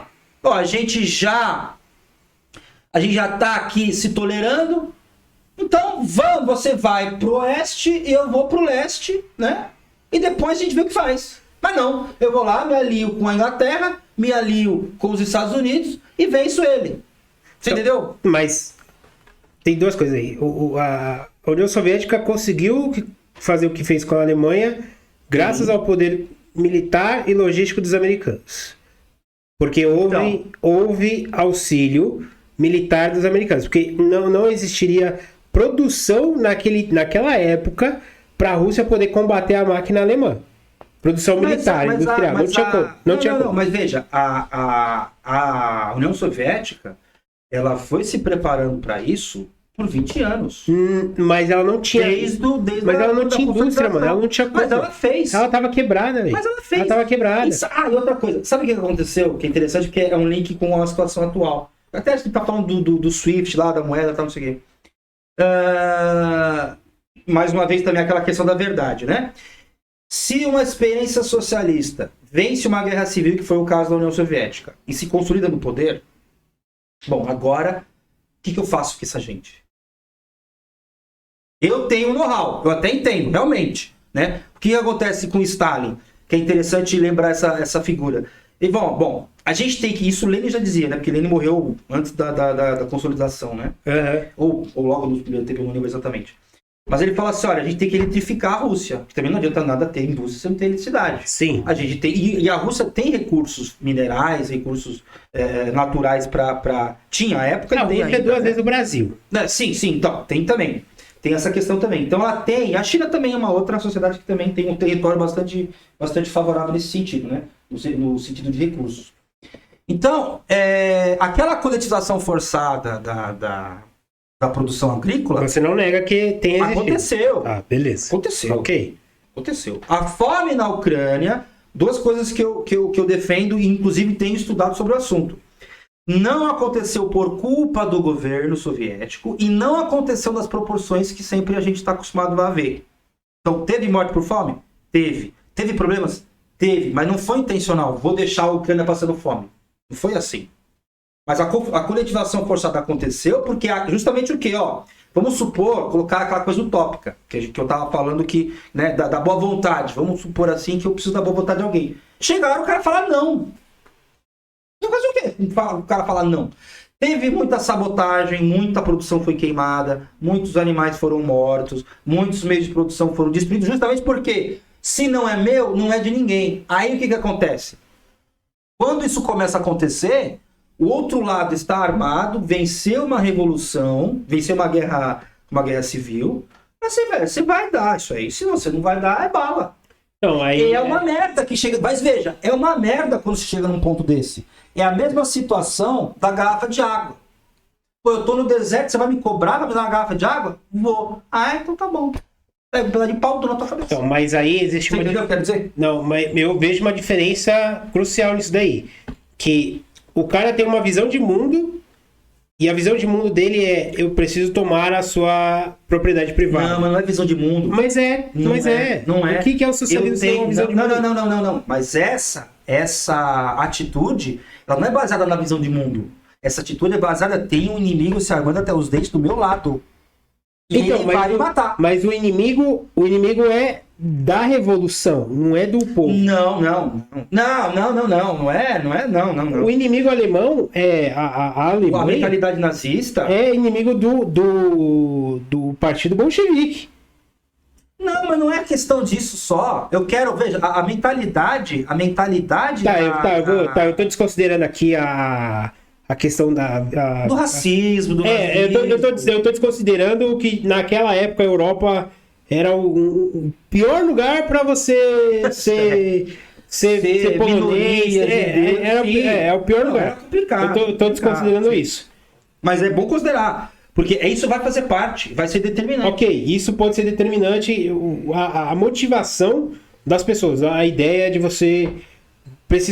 O coletivo precisa lutar contra um inimigo externo. E para isso precisa fazer certas coisas. Não vou julgar esse pensamento. É errado? É errado. É uma merda que aconteceu. É errado, é antiético e imoral. É uma merda que aconteceu do jeito que, né, as condições eram ali para acontecer. Beleza, tranquilo. Mas, novamente, quando a Rússia, a União Soviética se alia aos americanos e tal, para derrubar o Bigodinho, o Bigodinho ele faria tão pior quanto. Os dois são equivalência. Quando você fala que quando você fala que nazismo é de direita, eu não consigo identificar onde que extremo direito. Eu não consigo identificar onde o nome Partido dos Trabalhadores, Partido Nacional Socialista dos Trabalhadores Alemães seja um termo de direita. Viu? Mas veja, trabalhadores alemães. Nacional Socialista dos Trabalhadores Alemães. Nacional Socialista dos Trabalhadores Alemães. Qual é a frase final do panfleto conhecido do Marx?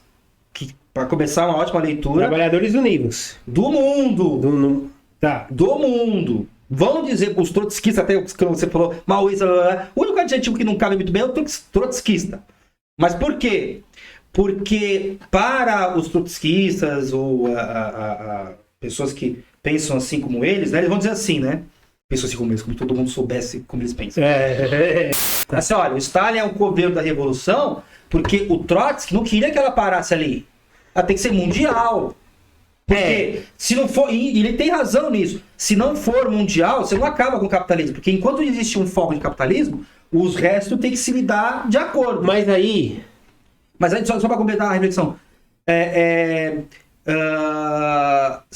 tendo tomado as medidas que o Stalin tomou, e não só ele, né, o governo e tal, que é uma disputa política, por isso que eu disse que ali chegou da mesma situação que o Lenin teve que fazer, né, uma aliança com capitalistas, banqueiros, etc. Existiu uma disputa política entre Stalin e Trotsky, em grupo do Stalin e grupo do Trotsky. Quem venceu foi o do Stalin.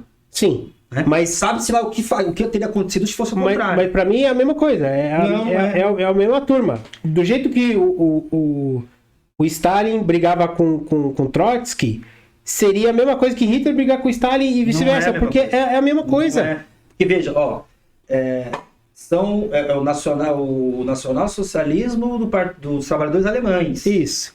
Mas a ideia de Trotsky era que para a revolução acontecer deveria ser global. É a ideia de Trotsky. Não é nem do Trotsky. Se você parar para pensar, para se iniciar uma transição do socialismo para o comunismo, você precisa de muitos mais países socialistas. Ok, porque se você houver o foco de capitalismo, não seria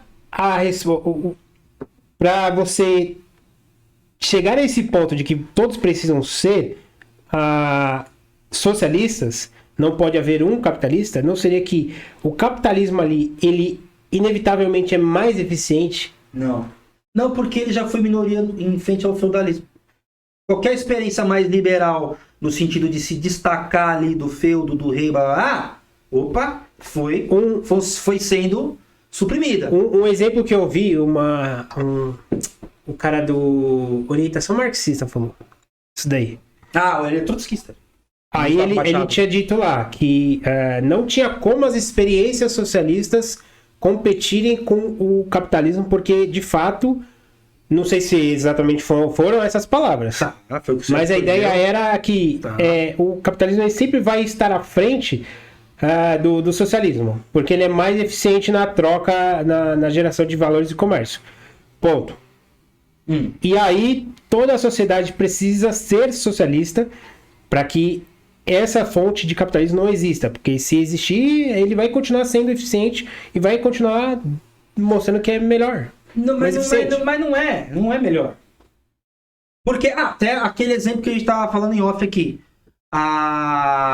o mercado, ele regula a oferta e demanda? Até regula, mas como? Como aceitando mercadorias já produzidas. Se as mercadorias já produzidas não forem vendidas, houve desperdício. Houve desperdício de recursos que já eram escassos. Ok, mas a gente precisa chegar na curva de oferta, não é oferta e demanda, mas mas aí que tá. O custo, esqueci, que é o ponto ótimo da break-even point. Acho que é uma coisa assim. Eu dei uma aluna de economia, acho que era break-even point. Você sempre vai ter... Que é o que equilibra. O equilíbrio. Você sempre vai ter desperdício, mas a ideia é você diminuir a quantidade de desperdício. Mas veja, você consegue evitar o desperdício se você pensar no que você vai produzir antes de vender. Por isso que é interessante que a análise científica, que é do Marx e essa análise fala assim, olha, o problema é a mercadoria. Porque enquanto houver a mercadoria, vai haver quem vende e quem compra, que não são às vezes as pessoas. Então existe uma disputa aí. Mas como assim? A mercadoria, ela é algo que alguém demanda. Por exemplo, para existir celular, o celular é uma mercadoria. Isso. É algo que alguém teve que produzir e tal, e eu demandei isso daqui.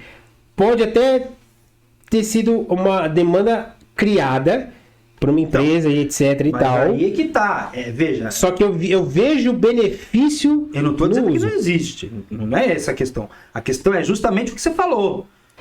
Se a demanda. Porque veja, em algum momento, isso tá até lá isso aí até foi uma experiência interessante, porque eu tava ficando com a comunista, ela tinha lá um exemplo do Capital. Completo. E aí, num dia de manhã lá, eu folhei e vi um esquema muito legal. Se tiver um papel, uma caneta, eu mostro, porque é mais interessante de mostrar.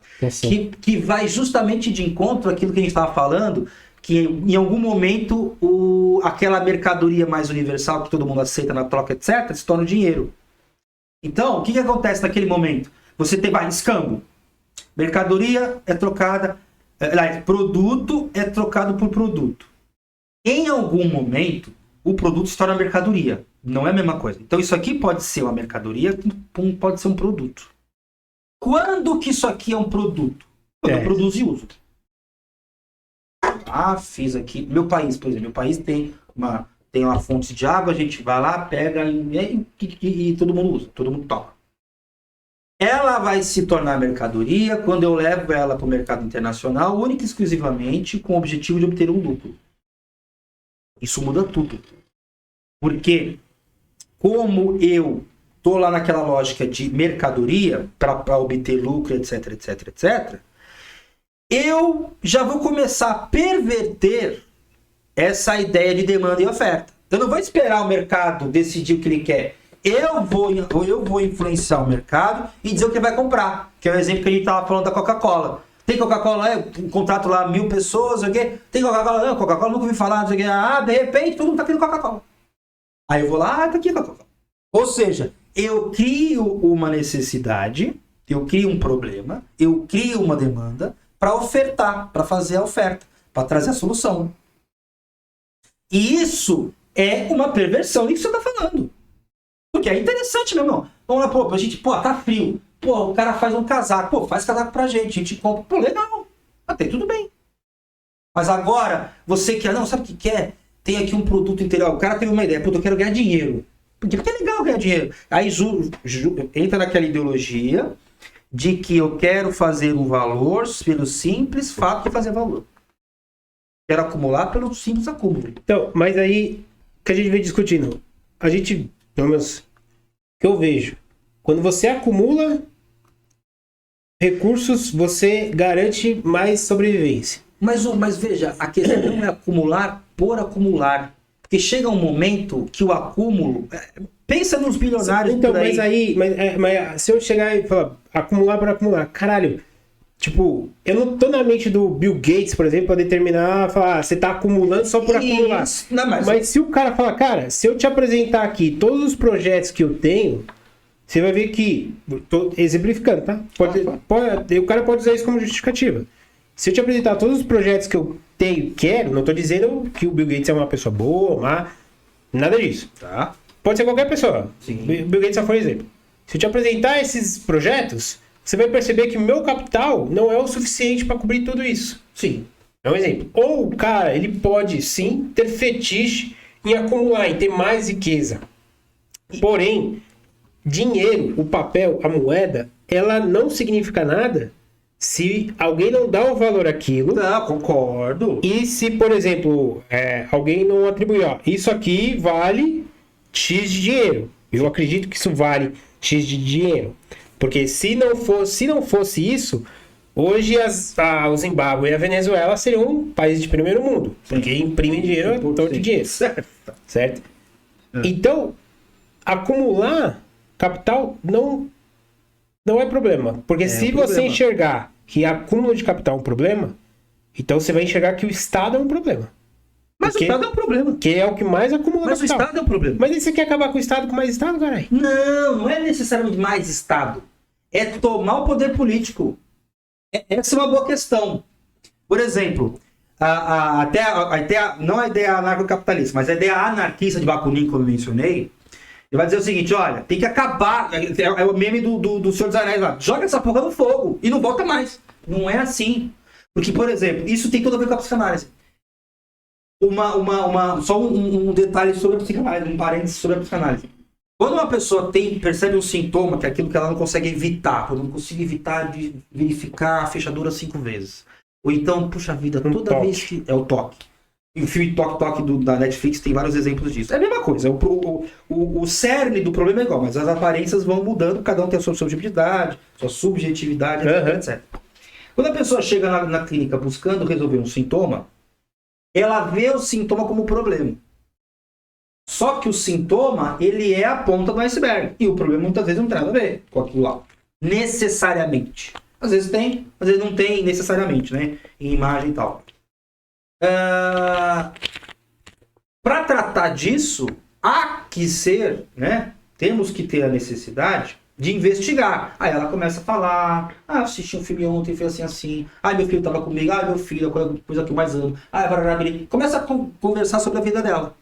Eventualmente ela chega um ponto mais importante, né? Aí o analista faz uma pergunta, uma intervenção, não sei o que.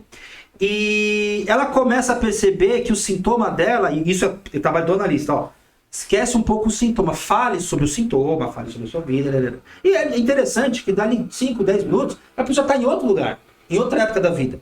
E o sintoma ficou um pouco mais de lado, ficou um pouco mais distante. Ela não está olhando para aquilo tanto, né? Mas é claro que ela vai olhar, porque é o problema que afeta, etc. E aí, em algum momento, você identifica o problema. E não era o sintoma. E sanado esse problema, entendendo melhor esse problema, essa relação, o sintoma não se faz mais necessário. Que é justamente o quê? A mercadoria. O Estado, por isso que o livro do Engels é importante. O Estado ele vai surgir para proteger a mercadoria, que no fim das contas se tornou propriedade privada de alguma forma. Então o Estado, a classe dominante, vai criar o Estado para manter quem tem tendo, quem não tem não tendo. Ou então, quando isso transita, tem que ser sobre as minhas leis, tem que ser dos meus moldes, tem que ser de algum molde que eu criei. Que na verdade, né, não é aquela coisa assim, né, caricata de que tem alguém pensando em tudo. Não é assim. Vai acontecendo organicamente. Até a democracia na Grécia surgiu uma resposta a um problema social.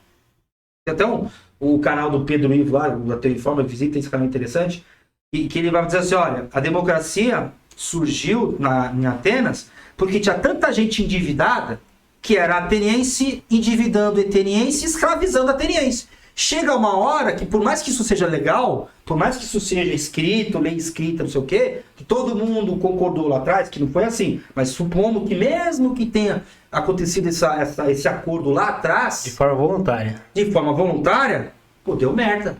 Entendi. Chega uma hora que eu não quero ser mais escravo. Entendeu? Então, qual que é o poder político? Aí vem aquela coisa, tem o pessoal democrático, então vamos para esse lado. Aí surge a democracia. É o governo de muitos, né? Que é o problema. Platão vai criticar pra caramba isso, vai defender a monarquia, aquela coisa toda. Vai falar que... Mas na verdade não é quem vai defender a monarquia. Vai falar assim, olha, tudo que tá aí é uma porcaria. Bom mesmo é o ideal. Mas como o ideal não tá pra ter a monarquia até que é melhorzinha. Né? Mas os reis morrem, né? E o próximo faz o quê? Enfim. Mas eu quero dizer o seguinte. Chega uma hora que você tem que... E mais uma vez eu me perdi. Você tem que... Que a gente vai abrindo parênteses. Vai abrindo parênteses. A gente começou do Bakunin. Do Bakunin. Do Estado, lembra isso? Do Estado. Aí falei da psicanálise, por quê? Se o Estado, ele é uma derivação da mercadoria, ele é uma necessidade que a mercadoria impõe em algum momento da sua trajetória, nós não podemos acabar com o Estado do nada. Porque assim, socialmente falando, você não troca a chave e sai do Império Romano para o feudalismo. Então, até a metáfora, né? Por que será que Moisés ficou 40 anos no deserto? Pô, um trecho, sei lá, que dá para fazer em alguns dias, em alguma semana. Por quê? Pô, você tem uma mentalidade de escravo. Como é que você vai fazer um país com mentalidade de escravo? Uma nação, um povo, sei lá o quê? Então ele ficou lá, não, estamos chegando, fica tranquilo. Aí vai, morre o mais velho. Aí a sociedade vai mudando as ideias, nós não somos mais escravos. Chega uma hora que quem era escravo já morreu, ou então boa parte já faleceu. É a mesma coisa da revolução no Mundial. Por isso que eu acho que Stalin teve uma postura correta. Olha, eu preciso primeiro consolidar a minha, né? A nossa revolução. Que é o que vai divergir de Trotsky lá. Não adianta abrir para qualquer lugar. Aí Fizeram um monte de... Eu já ouvi dizer também... vocês se degladiam. Aí a gente se degradia, Aí se luta mata. política e acabou. Por causa dessa diferença. Até porque assim, né? Vamos lá. Bolcheviques e mencheviques e tinha pessoal lá da Duma, aquela coisa toda. Todo mundo tá unido contra o czar. Certo. Quando o czar é deposto, aí eu falo, bom, e agora? Você concorda? Mas eu quero que a revolução seja mundial. Não, mundial não dá. Pronto, deu decisão. Porque alguma diferença vai se tornar determinante e vai criar dois polos. E aí você vai brigar, um dos polos vai vencer. Agora, só para eu fechar esse parênteses, não adianta a gente pegar aquela mentalidade toda que tá capitalista, ou que tá feudalista, ou que tá sendo não sei o quê. Para transicionar para outra, tem que ser um processo mais gradual. Não pode ser na porra louquice. Senão não vai dar certo. Volta Então, de novo. É a mesma coisa na clínica, né? Para fechar mesmo o exemplo. Se você só lidar com o sintoma e eventualmente eliminar o sintoma, mas não eliminar o problema fará outro sintoma. O que eu tava vendo alguns comentários também, justamente que eu falei, o exemplo da China. Sim. Por isso que talvez a China esteja seguindo esse caminho. Não concordo em nada com o que você falou, mas tô ok. Mas estamos conversando. Estamos conversando. É o exemplo que a China ela abriu o capital, explorou o capitalismo, Explorou a própria tal, droga, e agora eles sim. estão voltando, estatizando tudo e tal, não sei o que, beleza. Pode ser uma linha de raciocínio. E o Olavo uma vez tinha dito que para você não muda o sistema de uma hora para outra, ou você não tenta mudar o sistema por dentro. Você vai criando um outro sistema em que você vive aquele sistema à margem do atual. O Estado está aqui, eu estou aqui no Estado, Sim. estou vivendo dentro dele. Sim. Não gosto da condição que eu vivo ali. Certo. Então eu saio dele, tento me desvencilhar o máximo que eu posso e crio o meu e vivo o meu.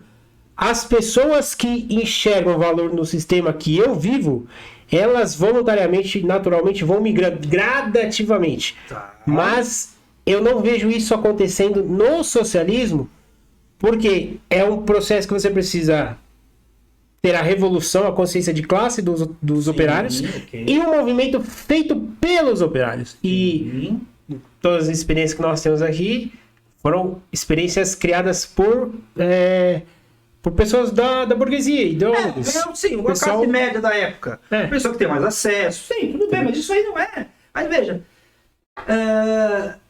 Engels tinha tudo para não ser o amigo do Marx. Tinha tudo para continuar o trabalho da família. Mas ainda assim, ele, em particular, viu que alguma coisa de verdade tinha e foi estudar. E, inclusive, estudava em paralelo junto, né? Depois que os dois se comunicaram, se conversaram e tal. Mas veja, isso aí faz parte.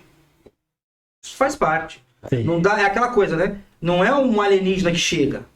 São condições. Se não for. Eu quero dizer o seguinte, até melhor para sintetizar, né? Se não tivesse sido Marx, seria outro. Excelente. Ótimo. Seria outro. As condições estão ali. Isso daí é tema para um próximo programa, porque nós estouramos o nosso tempo hoje. Muito bom. Não brigamos. Brunão, quero agradecer por você ter vindo, de fato. Obrigado por ter aparecido. E se tudo der certo, haverá mais edições ainda. Com certeza eu volto. Quer complementar alguma coisa, Gustavo?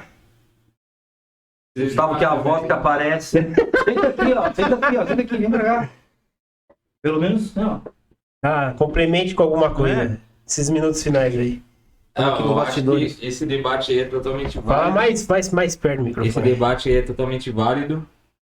E cada vez mais a gente vai tentar colocar mais pessoas para gerar um debate maior, entendeu? E um conteúdo melhor. Para não só o conteúdo, mas também para quanto mais ideias divergentes tiver, mais a gente consegue chegar num denominador.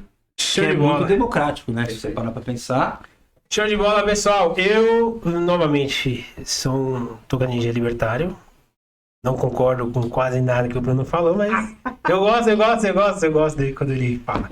É engraçado, eu gosto bastante, aprendo bastante. Bom, Brunão, fica o convite aberto para a próxima, tá? Já sei. Gustavo também. Para os nossos telespectadores.